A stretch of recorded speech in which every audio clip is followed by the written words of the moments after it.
আসসালামু আলাইকুম। তোমাদেরকে ওয়েলকাম জানাচ্ছি আমাদের আইসিটির ক্লাসে। আমরা প্রথম অধ্যায় থেকে শুরু করছিলাম এবং এই প্লেলিস্টটা হচ্ছে যারা 26 এর ছিলা কিন্তু একটু ফাঁকিবাজি করে চলে আসছো কোন একটা ভাবে, বা আইসিটি সহজ এটা মনে করে যারা ফাঁকিবাজি করে চলে আসছো, এবং যারা 27 এ আছো তোমাদের সবার জন্যই অনেক অনেক কাজের। সো প্রথম অধ্যায়ের আমাদের বেশ কিছু টপিক পড়ানো শেষ হয়েছিল, আর আজকে আমরা যে টপিকটা পড়বো সেটা হচ্ছে ক্রায়োসার্জারি। সো এটা মানে খুব বড় টপিক না, এইখানে আমাদের আরো একটা টপিক থাকবে এটার সাথে, সেটা হচ্ছে মহাকাশ অভিযান।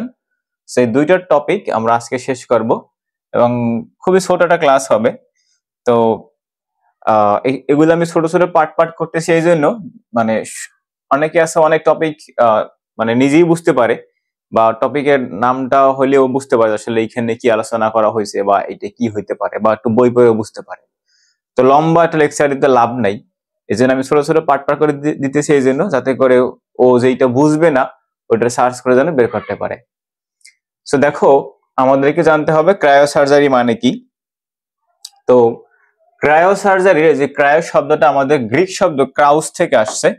গ্রিক শব্দ ক্রাউস থেকে আসছে, দেখো লেখা আছে গ্রিক শব্দ ক্রাউস থেকে ক্রায়ো। ক্রায়ো এই কথার মানে হচ্ছে আমাদের বরফের মতো ঠান্ডা, ঠিক আছে?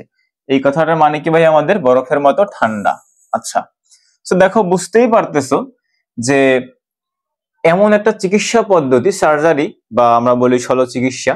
সো এমন একটা চিকিৎসা পদ্ধতি যেটা হচ্ছে কি আমাদের ঠান্ডা করে করতে হবে, রাইট? মানে শব্দের অর্থের সাথে মিল রেখে তুমি কিন্তু তার ডেফিনেশনটা বের করতে পারো।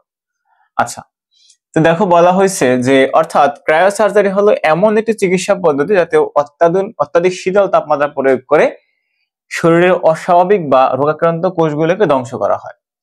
সো ব্যাপারটা কিরকম দেখো, তুমি হয়তো এইখানে দেখতে পাইতেছো যে এইখানে তার হয়তো একটা তিল বা একটা আসিল আছে এইখানে। সো এটাকে ধ্বংস করার জন্য দেখো, এই যে এইখানে ধ্বংস করার জন্য তাকে হইতেছে যে মেশিনের সাহায্যে তার এই জায়গাটাকে আমরা এখানে কি করতেছি, যে ঠান্ডা করে দিতেছি। এখন এইখানে অনেক বেশি পরিমাণ তাপমাত্রা দিতে হয়, তো বেশি পরিমাণ মানে মাইনাসে কিন্তু, রাইট, মাইনাস ডিগ্রিতে তাপমাত্রা দেওয়া হয়।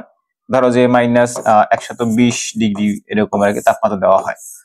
এত তাপমাত্রা দিলে তার এই জায়গাটা আমাদের কি হয়, যে তার রক্ত চলাচলটা বন্ধ হয়ে যায়, তারপরে এখানে সার্জারি করতে হয়। তো দেখো যে এটা আসলে কখন করা হয়, যখন ধরো যে তোমার কোন একটা কোষ বা তোমার এই শরীরের ভিতরে কোন একটা জায়গায়, যেমন ধরো আমাদের অনেকেরই আসিল বা তিল থাকে, সো এগুলো তুমি যখন ধ্বংস করতে চাও, বা আরেকটা হচ্ছে যে ক্যান্সারের কোষ বা টিউমারের কোষ যখন ধ্বংস করা হয়, তখন মূলত এই কাজগুলো করা হয়। তাহলে আমরা মনে রাখবো যে এই চিকিৎসা পদ্ধতিটা কিসের মাধ্যমে হয়। এটা হয় আসলে আমাদের এই যে আমাদের যেই জায়গাটা করতে হবে ওইটাকে আমরা কি করি, ঠান্ডা করে ফেলি, মানে ফ্রিজ করে করা হয় আর কি। সো এই জায়গাটায় আমরা হইতেছি কিছু মানে গ্যাস ইউজ করি। হ্যাঁ, সো এক নম্বরে যেইটা আমরা ইউজ করি এইখানে দেখো, যে এইখানে লিখতে পারো যে এই অপারেশনটা করার সময়, আমরা যে গ্যাস ইউজ করি তার প্রথমটা হচ্ছে কি আমাদের তরল নাইট্রোজেন গ্যাস। এক নম্বরে কি লিখবা? তরল নাইট্রোজেন গ্যাস, নাইট্রোজেন গ্যাস। আচ্ছা, দুই নাম্বার হচ্ছে ভাই আমরা এখানে লিখি হিলিয়াম গ্যাস, যদিও এটাও তরলই হবে। লিখবে কি? Helium gas. আচ্ছা, এবার হচ্ছে আমরা এখানে হচ্ছে লেখো যে আর্গন গ্যাস। এখন কোনটা কিরকম কখন কিভাবে কাজ করে সেটা আমরা সামনে গিয়ে লিখতে পারবো, জাস্ট আমরা লিখে রাখি যে এইখানে আমরা কিছু গ্যাস ইউজ করে থাকি, যেগুলো আমাদের কি ছিল ভাইয়া? তরল nitrogen gas, helium gas, argon gas, আরেকটা হচ্ছে dimethyl ethyl propyl. Dimethyl ethyl propyl. তোমরা যারা হইতেছে সায়েন্সের আছো তারা এটা খুব ভালো করেই জানো জিনিসটা কি, আর যারা আর্টস কমার্স আছো তোমরা হয়তো তোমাদের আইডিয়া নাই, যারা অর্গানিক পড়ছো আর কি। আর্টস কমার্স যারা আইডিয়াল মানে অর্গানিক নাই, সো তোমরা জানো আমার এটাই স্বাভাবিক। সো এখানে লিখবে কি? ডাইমিথাইল, ডাই মানে দুই, dimethyl ethyl ethyl propyl. Propyl. আচ্ছা, এখানে 4টা গ্যাস আমাদের এই ক্রায়োসার্জারির সময় ইউজ করা হয়।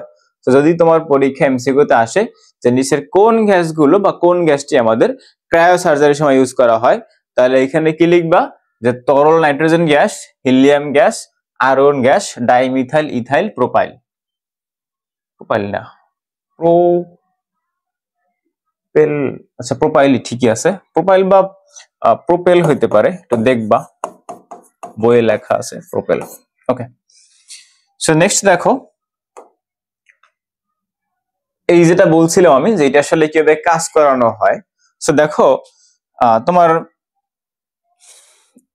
এইখানে দেখো যে তোমার যে রোগাক্রান্ত কোষ যেটা থাকবে, যেমন ধরো যে এই পেনটার ভিতরে আমাদের ধরো যে এই জায়গাটা আমাদের একটা অস্বাভাবিক কোষ আছে।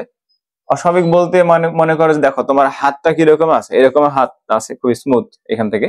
সো ধরো এই জায়গাতে একটা মনে করো যে কিছু একটা জিনিস হইলো, সো এটা সে অস্বাভাবিক, মানে এটা তো স্বাভাবিক না, রাইট? সো এটাকে আমরা ধ্বংস করতে হবে। সো সেই যেই রোগাক্রান্ত যে কোষটা আমার থাকবে, সেইখানে তাপমাত্রা আমরা -120 ডিগ্রি থেকে -165 ডিগ্রি সেলসিয়াসে নামিয়ে আনবো, ঠিক আছে?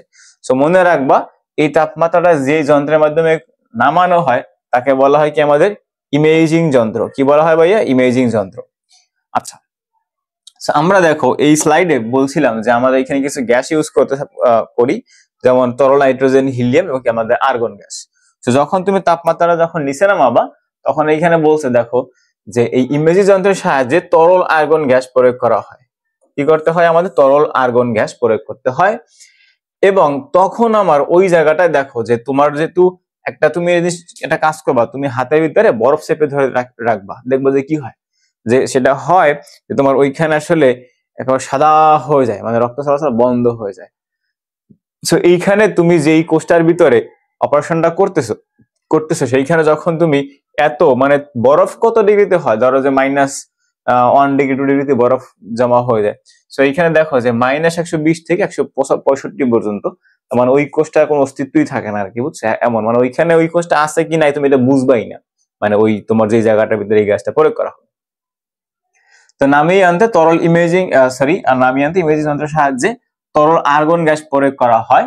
তাপমাত্রা অত্যাধিক হ্রাসের ফলে কোষের পানি জমাট বন্ধ হয়ে যায়। যেটা বলছিলাম আমি যে তোমাদের যে যখনই দেখবা যে এইখানে মানে তাপমাত্রা নিচে নামিয়ে আনা হয়েছে, তখন এইখানে আমাদের পানি জমাটটা বন্ধ হয়ে যায় এবং টিস্যুটি বরফ পিণ্ডে পরিণত হয়। বরফ পিণ্ড বলতে তুমি যদি কোনো একটা জায়গায় ধরো যে তোমার হাতের এই যেখানে যদি বরফ ধরে রাখো, তাহলে এটা কি হবে যে কতক্ষণ ধরে দেখো সাদা হয়ে গেছে, একদম মানে রক্ত চলাচল বন্ধ হয়ে গেছে, পানি জমাট বেঁধে গেছে এখানে। তার মানে আমরা বলতে পারি যে ওই জায়গাটা এখন কি হইতেছে, যে সেটা আমাদের বরফ পিণ্ডে পরিণত হয়েছে। তো ওই টিস্যুটি বরফ পিণ্ডে পরিণত হয়, ফলে রক্ত ও অক্সিজেন সরবরাহ বন্ধের কারণে টিস্যুটি ক্ষয় সাধিত হয়।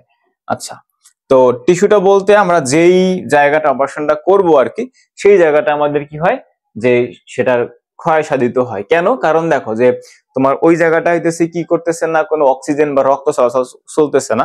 এখন আমাদের শরীরের টিস্যুর ভিতরে, কোষের ভিতরে যদি রক্ত চলাচল না থাকে, তাহলে ওই কোষটা বা ওই টিস্যুটা থাকে না, ধ্বংস হয়ে যায়। তো এখানেও সেই একই কাহিনী। সো এখন ধরো যে তুমি যেই স্থানটা ধ্বংস করতে চাইছো, যেমন এই যে এইখানে দেখো যে এই জায়গাটা আমি যখন চাইছিলাম কি ধ্বংস করতে, তো এই জায়গাটা আমি যখন ঠান্ডা করে ফেলছি, পার্টিকুলার এই কালো যে দেখতে পাইতেছো দাগটা, ওইটা। তো এটাকে যখন ঠান্ডা করে ফেলছি এবং যখন ওর ওইখান থেকে যখন রক্ত চলাচল যখন বন্ধ হয়ে গেছে, কোনো রক্ত চলাচল করতেছে না, তখন কি হবে যে ওটা আমাদের ধ্বংস হয়ে যাবে। এবং ওইখানে ধ্বংস হয়ে গেলে তারপর তো আমার কি করতে হবে, এই পুরো সিস্টেমটাকে মানে তার শরীরের এই সব জায়গা তাপমাত্রা আবার আমার সমান ইয়াতে ফিরে নিয়ে আসতে হবে। এই জন্য পুনরায় আমাদের দেখো যে ইমেজিং যন্ত্রের সাহায্যে কোষের ভিতরে হিলিয়াম গ্যাস নিঃসরণের মাধ্যমে আমরা মানে ঠান্ডা করার সময়, দেখো যে তুমি এখানে লিখে রাখবা যে ঠান্ডা করার সময়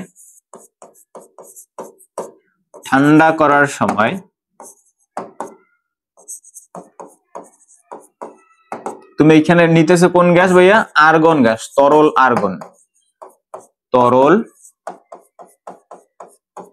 আর্গন গ্যাস, ঠিক আছে? তরল আর্গন গ্যাস। আচ্ছা, আর তুমি যখন ওই কোষটাকে যখন আবার পুনরায় ফিরিয়ে আনবা, তখন এখানে হিলিয়াম গ্যাস ইউজ করতেছো, ঠিক আছে? তখন তুমি কি করতেছো ভাইয়া? হিলিয়াম গ্যাস ইউজ করতেছো। জাস্ট এইটা মাথায় রাখবা, ঠিক আছে? এবং তখন তাপমাত্রা আমাদের 20 থেকে মানে 20 থেকে 40 ডিগ্রিতে উঠানো হয়। তখন আমাদের কি হয়, যে যেই জায়গাটায় তোমার এতক্ষণ ধরে ওই রক্ত চলাচল বন্ধ হয়েছিল, এখন তাপমাত্রা পাওয়ার ফলে সেই জায়গাটা আবার রক্ত চলাচল শুরু হয়ে যায়। ওকে, এবং তোমার ওই যেই জায়গাটায় তুমি বরফ জমায় ফেলছিলে সেটা আমাদের কি হয়, ধ্বংস হয়ে চলে যায়। ওকে, আচ্ছা। এখন আমরা আসলে এই যে যেটা বললাম এইখানে যে আমাদের এই ক্রায়োসার্জারি আমরা কোথায় ব্যবহার করি, রাইট? ক্রায়োসার্জারি কি করি আমরা, কোথায় ব্যবহার করি? সো এর ব্যবহারটা তুমি লিখতে যদি এখানে চাও তাহলে লিখতে পারবে যে প্রথমত দেখো, আমি বলছিলাম যে আমাদের এই যে ক্যান্সারের কোষ ধ্বংস করতে, তাহলে এখানে লিখবা কি, ক্যান্সার কোষ ধ্বংস করতে, ক্যান্সার কোষ, ক্যান্সার, ক্যান্সার কোষ ধ্বংস করতে, ধ্বংস করতে। আচ্ছা, নাম্বার 2 মনে রাখবা, টিউমারের কোষ ধ্বংস করতে। নাম্বার 2 কি ভাইয়া? টিউমার কোষ।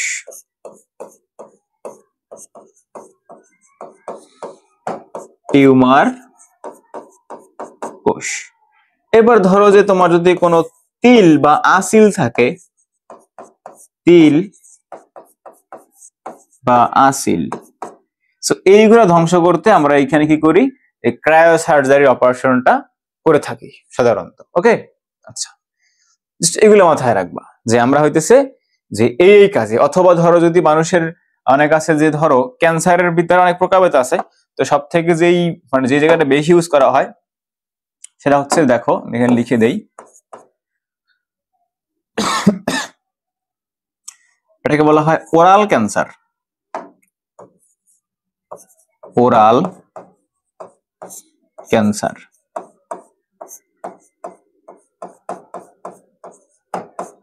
নাম্বার 2 হচ্ছে প্রোস্টেট ক্যান্সার। Prostate cancer.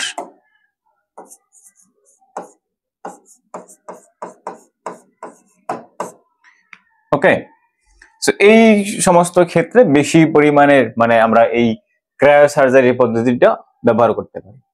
এখন এই নরমাল যে অপারেশন গুলো করা হয় আর এই ক্রায়োসার্জারি অপারেশন, এগুলোর ভিতরে আসলে পার্থক্যটা কোন জায়গায় বা এর সুবিধাটা কি? ডেফিনেটলি কিছু তো বেনিফিট আছেই, রাইট? সো দেখো, সেই সুবিধাগুলোর ভিতরে একটা হচ্ছে আমাদের যে নাম্বার 1, দেখো যে এই পদ্ধতিতে তাপমাত্রা যখন হিমাঙ্কের নিচে নামানো হয়, মানে 0 ডিগ্রি নিচে যখন নামানো হয়, তখন সংশ্লিষ্ট স্থান হতে রক্ত সরে যায় এবং রক্তনালীগুলো সংকুচিত হয়, ফলে রক্তপাত বন্ধ হয়। বন্ধ হয় না বললেই চলে, হলে খুব কম হয়। মানে ধরো যে তুমি যে জায়গাটা অপারেশনটা করবা, যেমন অপারেশন করার সময় তো শরীরে কিছু অংশ কেটে ফেলে, সো ধরো যে যদি তোমার কোনো জায়গা যদি কেটে কুটে যায় তখন এখানে রক্ত বের হয়। তো এইখানে যেহেতু তুমি যেটা করতেছো যে তোমার ঠান্ডা করে ফেলতেছো, তো ওই জায়গা থেকে রক্ত বের হবে না, এখন এটাই স্বাভাবিক, তাই না? আচ্ছা, নাম্বার 2 হচ্ছে দেখো যে বহুল প্রচারিত কেমোথেরাপি বা রেডিওথেরাপি এবং বিভিন্ন অস্ত্রোপচারের আমরা যেই এই সে তোমার ক্যান্সারের রোগী যদি তোমাদের পরিস্থিতি কেউ থাকে তাহলে তাদের কাছ থেকে শুনবা যে কেমোথেরাপি দেওয়া হয় আর কি, ঠিক আছে? এবং আরেকটা আছে রেডিওথেরাপি। এই বিভিন্ন অস্ত্রোপচার আছে, এই পদ্ধতি পার্শ্ব প্রতিক্রিয়া কম, মানে কেমোথেরাপি বা আমাদের রেডিওথেরাপিতে বেশ কিছু পার্শ্ব প্রতিক্রিয়া থাকে। তো সেইটা থেকে আমাদের এই ক্রায়োসার্জারি অপারেশনে, এই ক্রায়োসার্জারিতে তার পার্শ্ব প্রতিক্রিয়ার ঝুঁকিটা কম থাকে এবং তাৎক্ষণিক শরীরের কোনো অংশ বা কিংবা ব্যথা মুক্তির কাজে ক্রায়োসার্জারি ব্যবহার করা হয়। যেমন ধরো যে ফুটবল খেলা আমরা দেখি না, ফুটবল খেলার সময় দেখছো যে এই যেমন মেসি বা রোনালদো যারা আছে এখন বর্তমানে আছে, কারা যে এই যে রাফিনা ওরা আছে, ওরা তো এখন খেলতেছে। বা ক্রিকেট খেলার সময় দেখবা যে যদি কোনো প্লেয়ার হঠাৎ করে যদি খুব বেশি পরিমাণের পায়ে কোথায় ব্যথা ট্যাথা পায়, তখন দেখবো যে আইস ঢলে দেয় ওইখানে, রাইট? সো এই আইস বা বরফ ঢলে দেওয়ার আসলে এটা আমাদের কোন পদ্ধতির ভিতরে পড়তেছে? এটা আসলে কাইন্ড অফ আমাদের এই ক্রায়োসার্জারির ভিতরে পড়তেছে। এবং তুমি এটা দেখবা যে তুমি যদি নর্মালি যদি কোনো জায়গায় ব্যথা পাও তখন বলবে যে বরফ তুলতে বলে, রাইট? মানে সেটা এইটা আসলে আমাদের কি সেই ক্রায়োসার্জারির একটা পার্ট বলতে পারি আমরা। সো যদি তুমি কোনো একটা অংশে ব্যথা পাও, তাৎক্ষণিকভাবে ব্যথা মুক্তির জন্য তুমি এইখানে কি করতে পারো, যে এই ক্রায়োসার্জারি হেল্প নিতে পারো। মাঠে দেখবা যে যখনই আসে তখনই কয়েকজন গিয়ে ওরে বরফ তুলে দেয়, তারপর আবার উঠে দৌড় শুরু করে, যদিও পরবর্তীতে ব্যথাটা আবার হয়, বাট এখানে বলতে তাৎক্ষণিকভাবে সে আসলে ব্যথাটা মুক্তি পায়। এখন সুবিধা যদি দেখলা তাহলে এর তো একটা অসুবিধা থাকবে। তো এর একটাই অসুবিধা আছে, দেখো যে তুমি যেই জায়গাটা এই অপারেশনটা করবা, যদি সেই জায়গাটা না করে অন্য কোনো জায়গাটা যদি তুমি জমাট করে ফেলাও তাহলে তো সমস্যা, রাইট? তো সেইটাই বলা হয়েছে, দেখো যে এই পদ্ধতিতে রোগাক্রান্ত কোষ বা টিস্যু শনাক্ত করার সময় সঠিকভাবে অবস্থান শনাক্ত করা না যায় এবং ক্রায়োসার্জারি ব্যবহার করা হয় তাহলে সুস্থ কোষের ক্ষতি হতে পারে। জাস্ট এই একটাই অসুবিধা আছে, বুঝছো? তো দেখো যে এটা তো আসলে আমাদের মানে তার ক্ষতি তো খুবই কম, তার মানে আমরা আসলে বলতে পারি এটা আমাদের জন্য খুবই একটা ভালো জিনিস, ভালো দিক। আচ্ছা, সো আমরা বলছিলাম যে আজকে আমরা দুইটা টপিক পড়বো, তার ভিতরে একটা টপিক হচ্ছে কি মহাকাশ অভিযান। এবং তোমরা এই মহাকাশ অভিযান সম্পর্কে মনে হয় তোমরা অনেক কিছুই জানো, হ্যাঁ? তো এটা হচ্ছে, দেখো যে মহাকাশ অভিযান হচ্ছে পৃথিবীর বায়ুমণ্ডলের ঊর্ধ্বে মহাকাশ উড্ডয়ন এবং ওই স্থানে পরিবেশ ও ভৌত ধর্মাবলীকে পর্যবেক্ষণ করা। যেমন ধরো এটা যদি আমাদের পৃথিবীর সারফেস হয়, এটা পৃথিবী এখান থেকে তোমার দেখাইতেও পারি আমি চাইলে, তুমি দেখতে চাও, যেমন এইটা পৃথিবী আমাদের, রাইট? যে এইটা, তো এই পৃথিবীটার তুমি দেখছো যে এর থেকে উপরে, আমি যেটাকে ছোট করতে চাই, দেখো ছোট করলাম, দেখো এখানে যে, তো এর থেকে উপরে কোন একটা জায়গায়, যেমন ধরো যে এই যে এইখানে এই জায়গাটা তুমি এইখানে আসো, এইখানে, তো এইখানে তুমি থাকো, এইখানে থেকে তুমি হইতেছে কি করবা যে এটা আসলে ভৌত ধর্ম এবং অন্যান্য জিনিসগুলো তুমি এইখান থেকে কি করবা, পর্যবেক্ষণ করবা, ঠিক আছে? এখন এই পর্যবেক্ষণ করার জন্য কি করতে হবে বলতো, তোমাকে হইতেছে যে এটা 2D আছে, রাইট? 3D করলাম, 3D করলে হয় এইটা আমাদের, সো দরকার নেই 2D তে যাই। ওকে, তাহলে দেখো এইখানে তুমি যদি থাকো, এখন তুমি এইখানে কিভাবে যাবা কিভাবে, তখন তোমাকে একটা রকেট করে আমরা কি করবো, যে এইখান থেকে তোমাকে আমরা ঝুস করে এখানে পাঠাই দিব, রাইট? আচ্ছা, এইখানে চলে যাবা। ওইখানে গিয়ে তুমি কি করবা, এই যে যাবতীয় যা আছে তুমি সেইগুলো ওইখানে বসে করবা আর কি। ওকে, তো দেখো এটি বলা হয়েছে আমাদের যে বায়ুমণ্ডলের ঊর্ধ্বে মহাকাশ উড্ডয়ন এবং ওই স্থানে পরিবেশ এবং ভৌত ধর্মাবলীকে পর্যবেক্ষণ করা স্বয়ংক্রিয়ভাবে বা রিমোট কন্ট্রোলের মাধ্যমে কিংবা নভোচারীবাহী মহাকাশ অভিযান করা হয়। এখন যেটা বলছিলাম যে এইখানে তুমি যে কাউরে পাঠাবা, যে এই জায়গাটা কাউরে পাঠাবা, তো এইখানে কিভাবে যাবা, এখানে একটা রকেটের সাহায্যে যাবা, রকেট, রাইট? কিসের সাহায্যে যাবা, রকেটের সাহায্যে যাবা, রকেট।